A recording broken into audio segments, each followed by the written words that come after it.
함께 말씀 보겠습니다. 이 시간 하나님께서 우리에게 주시는 말씀은 말라기 3장 1절로 4절까지의 말씀입니다. 만군의 여호와가 이르노라. 보라, 내가 내 사자를 보내리니 그가 내 앞에서 길을 준비할 것이요 또 너희가 구하는 바 주가 갑자기 그의 성전에 임하시리니 곧 너희가 사모하는 바 언약의 사냐가 임하실 것이라. 그가 임하시는 날을 누가 능히 당하며 그가 나타나는 때 누가 능히 서리요. 그는 금을 연단하는 자의 불과 표백하는 자의 잿물과 같을 것이라. 그가 은을 연단하여 깨끗하게 하는 자같이 앉아서 레위 자손을 깨끗하게 하되 은같이 그들을 연단하리니 그들이 공의로운 제물을 나 여호와께 바칠 것이라. 그때 유다와 예루살렘의 봉헌물이 옛날과 고대와 같이 나 여호와께 기쁨이 되려니와. 아멘. 이는 살아계신 우리 하나님의 말씀입니다. 이 시간 두렵거나 당당하거나 라는 제목으로 말씀 전하겠습니다. 오늘은 우리가 주님 오심을 준비하는 대림절 둘째 주입니다.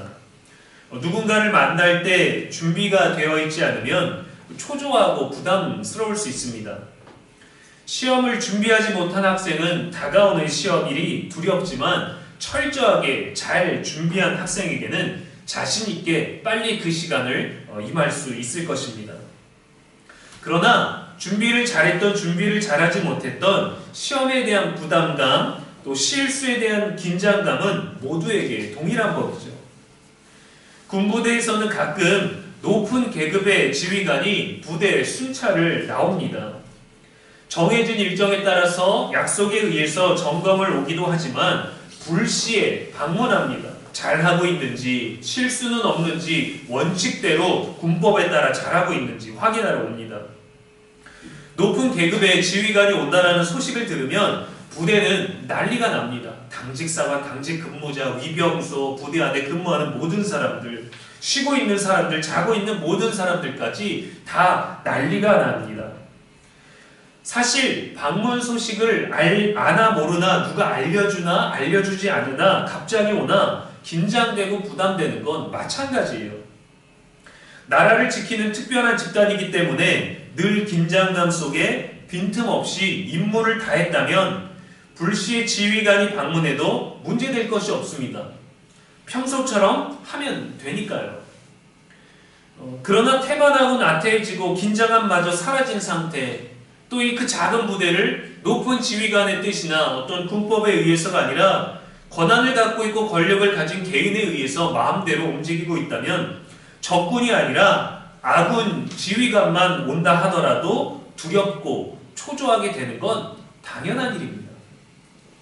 영적인 상황도 마찬가지입니다. 요한계시록 6장 17절 말씀에 그들의 진노의 큰 날이 이르렀으니 누가 능히 서리요 하더라 했습니다. 지난 3일 밤에는 대통령에 의해서 비상계엄령이 선포되었습니다. 민주주의가 위협받고 세계적으로 엄청난 이슈가 되었죠. 왜 이런 당황스러운 일이 발생했을까요? 나라와 국민을 진정으로 보호하기 위해서 진행된 일이었습니까? 그렇지 않습니다. 특정 집단과 특정 정당을 향한 것이고 특정한 정당을 보호하기 위해 자신들이 가까운 미래를 지키기 위한 개인의 안위와 생존을 위한 겁니다. 물론 어렵고 무겁고 부담스러운 자리입니다. 민주적인 방법이 여전히 유효하기 때문에 빨리 대응할 수 있었지만 더 오래전에 왕정 시대였다면 전혀 대항하지 못하고 절대 권력에 따를 수밖에 없었을 것입니다. 왕의 권위와 권력은 그만큼 강력한 것이고 잘못 사용되면 많은 이들에게 위험할 수 있습니다. 그 왕의 권한이 영원할 거라고 생각하지만 제대로 통치하지 않았다면 그 왕도 평가받게 될 것입니다. 잘 행했다면 그는 당당하겠죠. 당당하지 못하고 떳떳하지 못하다면 그도 자신이 잘못 사용한 권력의 두려움으로 책임을 지게 됩니다. 성경의 다윗 왕이 그러했죠. 얼마나 위대한 왕이었는지 나라의 국기에 육각형의 별이 있고 그 별을 다윗의 별이라고 부릅니다. 그만큼 분명히 위대한 왕이었지만 너무도 큰 흠이 그에게 있었습니다. 성경에 기록되지 않은 더 많은 죄들이 있었겠죠. 그러나 우리가 알고 있는 많은 죄들 가운데서 우리가 알 수 있는 두 가지의 큰 죄는 우리아의 아내를 간음하기 위해서 십계명의 여러 가지를 어긴 것이고 또 이스라엘의 병력을 개수하여 자신의 것을 과시한 것입니다. 충성스러운 부하를 최전방에 보내서 죽게 만들었고 전염병으로 인해서 7만 명이 죽음을 당했습니다. 완벽한 왕은 완벽한 사람만이 될 수 있지만 완벽한 사람은 없습니다. 고로 우리에게서 뽑혀지고 사람들 사이에서 세워지는 왕들은 그 누구도 완벽할 수가 없다라는 얘기죠. 로마서 3장 10절에서도 기록된 바 의인은 없나니 하나도 없으며라고 합니다. 그래서 하나님은 많은 선지자들을 통해 참된 왕, 진정한 왕을 보내주시겠다고 구약에서부터 우리들에게 메시지를 전해주셨어요. 오늘 우리가 읽은 본문은 하나님이 임하시는 날, 하나님의 심판, 하나님이 정결케 하시는 날에 대한 메시지를 전달해주고 있습니다. 어떤 이에게는 두려움의 날이지만 준비된 이에게는 당당함과 소망의 날이 될 것입니다. 군대의 높은 지휘관이 오는 것이 두렵기도 하고 당당한 것 같기도 한 것처럼 말이죠. 말라기는 12개의 소선지자 중에서 마지막 책이고 구약의 마지막 책이기도 합니다. 저자는 말라기인데 말라기의 이름의 뜻은 나의 사자라는 뜻이에요. 마지막 성경의 이름이 나의 사자라는 것입니다. 구약은 끝나지만 신약을 통하여서 마지막에 주고자 하는 메시지가 있다라는 것이죠. 말라기 선지자가 활동했을 때에는 유대인들이 하나님 앞에 죄를 지어서 남유다와 북이스라엘이 모두 멸망하고 또 바벨론의 포로가 되어서 해방된 다음 고레스의 칙령이 선포되고 나서 100년 후가 지난 시입니다. 고향으로 돌아와서 정착하고 있는 때이긴 했지만 땅은 폐허가 되었고 하나님의 언약의 대선은 희미해졌어요.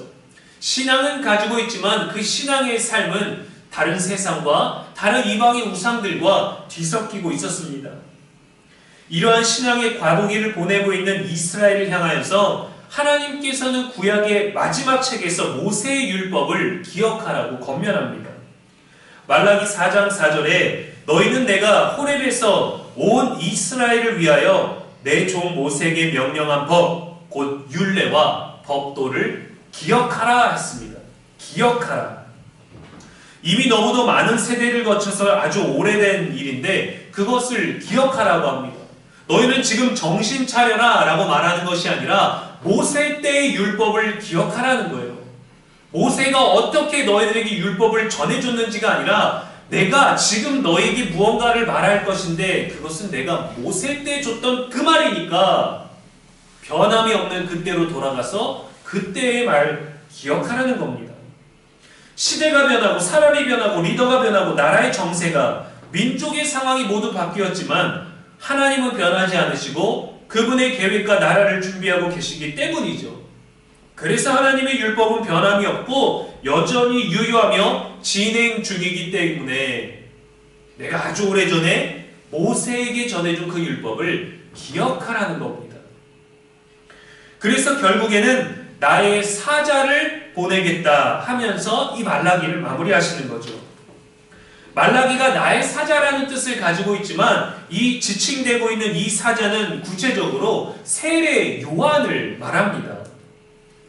세례 요한은 신약에서 구약의 말라기 선지자로 말미암아 400년이 넘는 시간 동안에 하나님이 이 땅 가운데 그 어떤 선지자도 보내지 않으시다가 신약이 시작되고 예수님 오시기 바로 그 이전에 선포된 마지막 선지자예요. 사자는 왕의 길을 예비하는 사람입니다. 고대에는 왕이 어딘가를 행차하면 먼저 사자를 보냈습니다. 왕이 할 말을 그 사자를 통해서 먼저 전달했어요. 그래서 왕이 등장했을 때 사자의 말이 잘 전달됐는지를 확인합니다. 고대에는 왕이 어딘가를 가면 사자를 보내죠. 왕이 가야 할 그 길에 막힘이 없게 하고 장애물이 없게 하고 제거하고 구분길을 곧게 하고 언덕이 있으면 평지를 만들어서 왕이 위험 있게 지나가게 하고 모든 것들을 똑바로 살필 수 있도록 그 길을 준비했습니다. 우리도 조선시대에 왕의 행렬이 있을 때 왕을 향한 법도가 있지 않습니까? 행색이 초라하고 품위에 어긋나면 왕의 행처 근처에 오지 못하게 했습니다. 눈을 마주치면 안 되었고 고개를 들 수 없습니다. 거추장스러운 것들은 그냥 아무 상의도 없이 치워버리고 없앴습니다. 그를 바라볼 수 없고 고개도 들 수 없고 행렬이 지나가기까지 움직일 수 없는 상태로 엎드려 있어야 됩니다. 너무 먼 대상이었습니다. 그 어떤 말도 감히 먼저 건넬 수가 없었어요. 성경은 우리들에게도 왕이 온다고 합니다. 조선시대 왕도 우리들에겐 너무 멀고 중세 유럽의 왕들도 전혀 실감이 나지 않는데 그들보다 더 오래전에 있었던 그 옛날의 왕이 다시 우리들에게 오신다고 선포합니다. 그런데 우리가 알고 있는 역사에 등장했던 왕들과는 다릅니다. 성경에 있었던 왕들과도 다릅니다. 그분은 레드카펫을 깔고 등장하지 않으십니다. 신분이 천하다고 쫓아내지 않으십니다. 행색이 좋지 않다고 거부하지 않으십니다. 체면을 구겼다고 처형하지 않으십니다. 사회적으로 성공했다고 그런 사람을 부르지 않으십니다. 무례하다고 겁박하지도 않으십니다. 우리는 안 된다라고 말하는데 그분은 가능하다고 말하십니다. 우리는 잘 모르겠는데 이해가 안 되는데 그분은 믿으라고 하십니다. 그분에게는 옳고 그름이 분명합니다. 거짓과 진실이 분명합니다.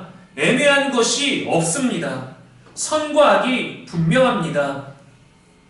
그래서 그 어떤 것도 숨길 수 없고 감출 수 없다고 하십니다. 그분을 왕으로 인정하지 않는 사람들이 이 시대에도 더 많지만 그분은 모두의 왕이십니다. 우리는 다른 왕을 원하지만 그분은 왕 중의 왕이시고 그분만이 진정한 왕이십니다. 누군가 신을 믿는다면 그 신이 보내겠다라는 왕이 성경이 말해주는 그 왕입니다. 이사야 9장 6절에 이는 한 아기가 우리에게서 낳고 한 아들을 우리에게 주신 바 되었는데 그의 이름은 기묘자라 모사라 전능하신 하나님이라 영존하시는 아버지라 평강의 왕이라 할 것임이라 했습니다. 이 왕을 맞이하기 위해서도 준비가 필요합니다. 그분은 어떻게 오시느냐? 갑자기 이 말이라 하셨어요. 그래서 먼저 사자를 보내겠다고 하셨고 그 사자의 외침은 회개하라는 것이었습니다. 이 왕을 맞이하기 위해서 필요한 것은 바로 회개입니다. 우리가 손님을 맞이할 때 누군가를 초대하거나 중요한 계약을 맺기 위해서 누군가를 거래처를 만날 때에도 단정하게 준비하고 갑니다. 우리 안에서 더러운 것들, 지저분한 것들은 제거합니다. 깨끗이 청소합니다. 냄새나는 것들은 치우고 최상의 상태로 가장 좋은 상태로 멋진 상태로 준비하고 나갑니다. 불필요한 것들을 제거하라고 하나님의 사자는 마음의 할례, 회개를 외쳤습니다. 모든 죄에서 떠나 하나님의 뜻에 합당하게 행하라는 겁니다. 이것은 구약에서부터 선포된 변함없는 하나님의 율법이었어요. 신명기 10장 16절에 그러므로 너희는 마음의 할례를 행하고 다시는 목을 곧게 하지 말라. 모세의 가르침은 도덕적인 것이기보다 늘 하나님을 향한 인간의 태도에 관한 것이었고 그것이 곧 하나님의 율법이며 최우선되는 것이었습니다. 사자가 전해주는 말을 기억하고 대비해야 됩니다. 그것이 곧 왕의 말이기 때문이죠. 왕은 다른 말을 하지 않습니다. 그러면 권위가 서지 않아요. 말을 번복하고 바꾸면 권위가 서지 않습니다. 사자에게 미리 경고한 그 말을 왕이 합니다. 그래서 사자를 보내는 거예요. 왕이 도착해서 사자가 전달한 그 말이 잘 전달됐는지 사자가 전달한 그 말을 왕의 말처럼 듣고 잘 준비하고 이행하고 있는지를 확인하러 왕이 최종적으로 오는 것입니다. 하나님의 사자인 세례 요한이 외쳤습니다. 회개하라, 천국이 가까이 왔느니라. 예수님도 광야에서 시험 받으시고 공생애를 시작하실 때 그의 첫 마디를 이렇게 외쳤습니다. 회개하라, 천국이 가까이 왔느니라 하시더라. 사자랑 다른 말을 하지 않으셨어요. 사자는 이 말을 했지만 나는 왕이니까 내가 하고 싶은 말 해야지 하지 않으셨습니다. 아주 오래전부터 예언된 그 말, 몇 개월 전부터 선포되어진 그 사자의 말, 그 사자의 말은 400년 전에 말라기에서 선포된, 갑자기 등장하게 될 그 선지자, 사자라고 말했고, 사자가 선포했던 그 말은 왕이 오셔서 했던 말과 같습니다. 하나님 나라의 진정한 왕을 맞이하기 위해서 우리에게 필요한 것은 회개입니다. 회개. 우리의 삶에 더러운 것, 우리의 삶에 숨기고 있는 것, 우리의 삶에 부정한 것, 우리의 삶에 정직하지 못한 것, 사람 앞에 죄를 지은 것, 사람 앞에 숨기는 것, 사람 앞에 정직하지 못한 것들 많겠죠. 그러나 하나님 나라의 왕에게 회개를 하라고 했어요.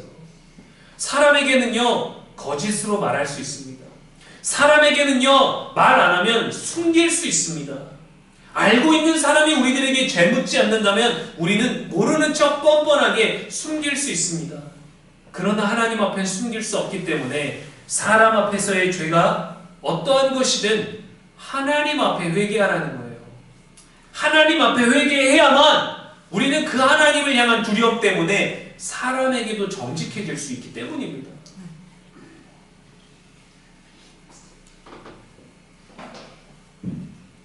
그런데 예수님 당시에 사자와 왕에게서 선포된 말에 두 가지의 반응이 있었습니다. 두려워하거나 뻔뻔하거나. 더욱 모범이 되어야 할 종교 지도자들은 스스로 아브라함의 자손이라 여기고 생각하며 회개에 합당한 열매를 맺지 않았어요. 세례 요한은 회개에 합당한 열매를 맺으라 했어요.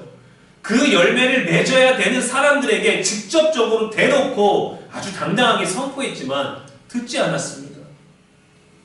사람들 위에 우뚝 서 있었습니다. 그들은 자신들이 그렇게 서 있는 것이 합당하다고 생각했어요. 고린도전서 10장 12절은 말합니다. 그런즉 선줄로 생각하는 자는 넘어질까 조심하라. 오늘 말씀 2절에서도 이렇게 말합니다. 그가 임하시는 날을 누가 능히 당하며 그가 나타나는 때에 누가 서리오? 누가 설 수 있을까?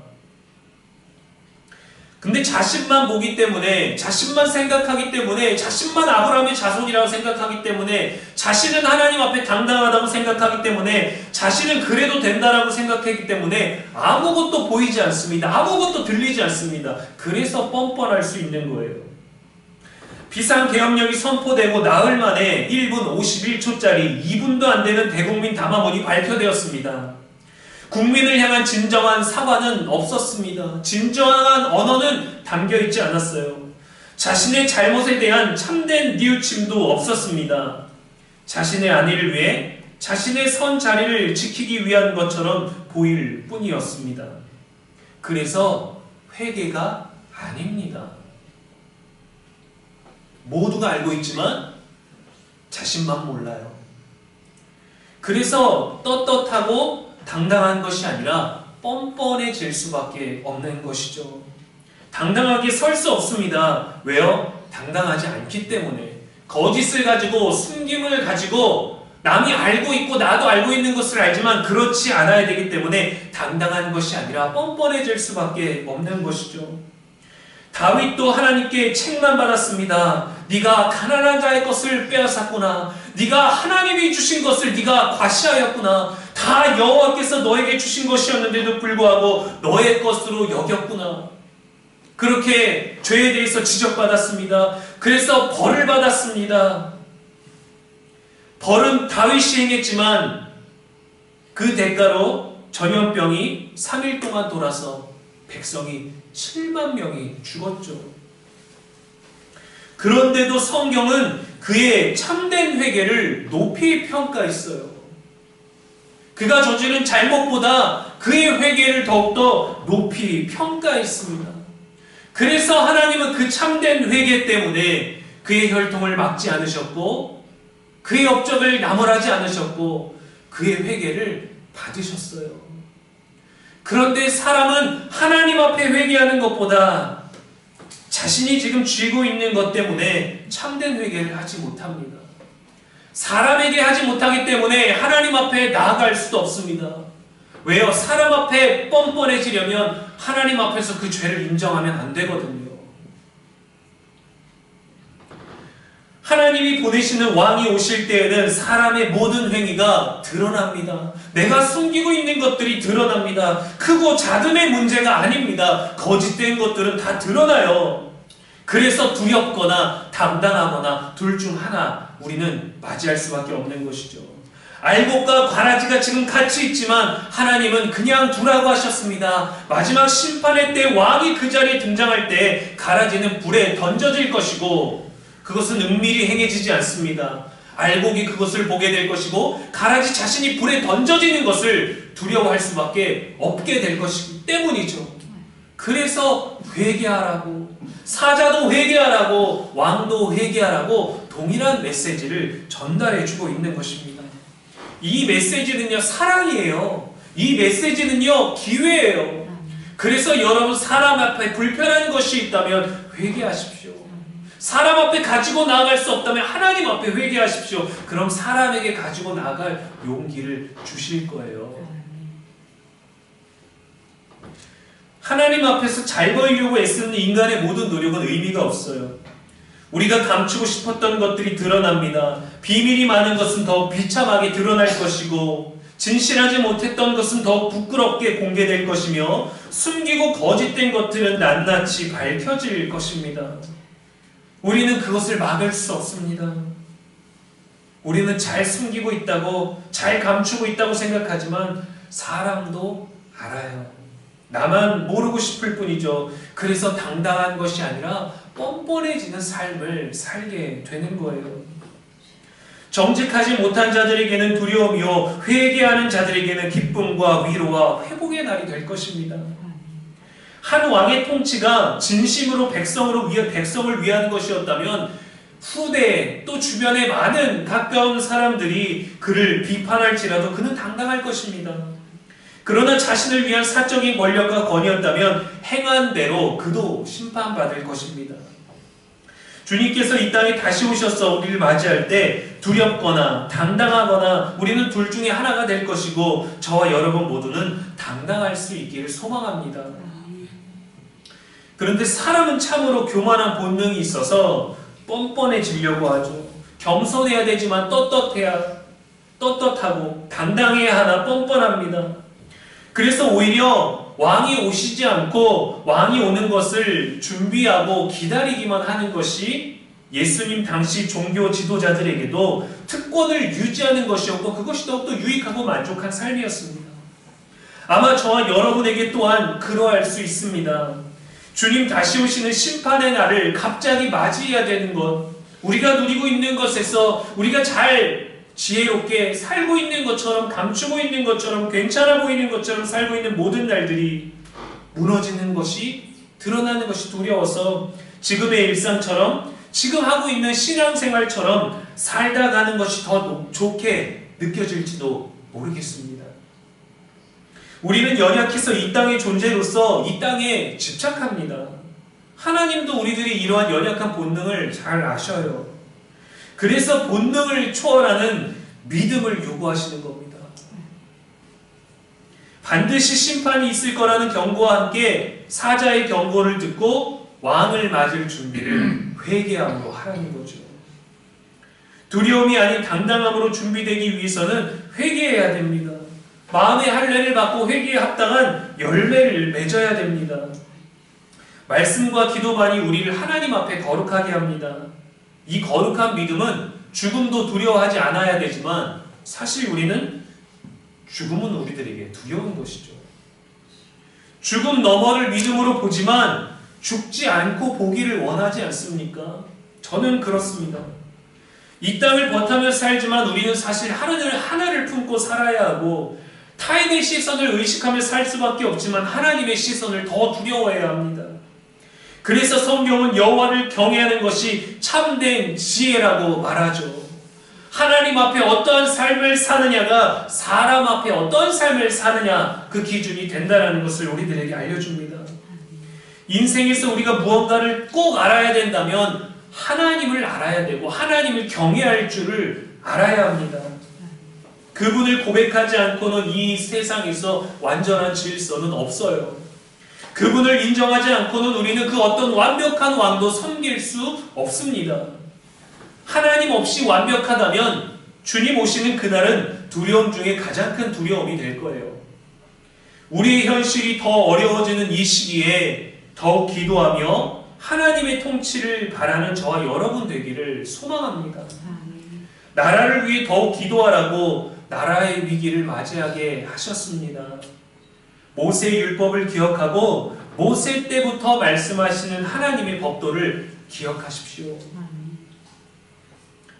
믿음 있는 저와 여러분도 참된 왕을 만나게 되는 것이 두려움일 수도 있지만 회개의 열매가 있다면 하나님이 그것을 당당한 것으로 바꿔주실 것입니다. 참된 기쁨으로 바꿔주실 것입니다. 사실 우리가 기쁨으로 맞이하고 준비하지만 두렵거든요. 그래서 기쁨으로 결코 맞이할 수가 없거든요. 그분을 만나야만 이것이 기쁨이 될지 두려움이 될지를 알 수 있어요. 만왕의 왕이신 주님 앞에 회개함으로 모든 두려움을 이기시고 모든 거짓을 이기시고 승리의 면류관을 쟁취하는 저와 여러분의 오늘의 신앙 되기를 주님의 이름으로 간절히 축원합니다. 기도하겠습니다. 전능하신 하나님 아버지, 오늘도 우리에게 말씀하시는 하나님을 찬양하며 영광과 감사를 드립니다. 두 번째 대림절을 맞이하며 두려움이 아닌 오직 믿음으로 주님을 맞이할 수 있는 우리의 신앙이 되게 하여 주시옵소서. 급속도의 발전과 편리함 속에 살면서도 갑작스러운 비상계엄령으로 인해서 모두가 혼란을 겪고 있습니다. 어찌해야 될지 어찌 될지 그 누구도 알 수가 없습니다. 이런 때일수록 우리는 무엇보다 하나님의 통치와 다스림이 있기를 원하오니 바알에게 무릎 꿇지 아니한 7,000명을 일으키셔서 하나님이 남기신 거룩한 자들을 통하여 악한 세대와 무리를 타파하고 거룩하신 하나님의 질서가 세워지는 하나님의 나라를 꿈꾸며 준비하는 우리가 되게 하여 주시옵소서. 나라와 위정자들을 위해 더욱 중보하며 이 나라의 참된 부흥과 진정한 회개가 다시금 이루어지게 하여 주시옵시고 먼저 우리에게서 그러한 부흥과 회개가 있게 하여 주시오며 우리가 먼저 마음의 회개에 합당한 열매를 맺을 수 있도록 성령이여 인도하여 주시옵소서. 우리의 영원하시고 유일한 소망이 되시는 예수 그리스도의 이름으로 기도합니다. 아멘.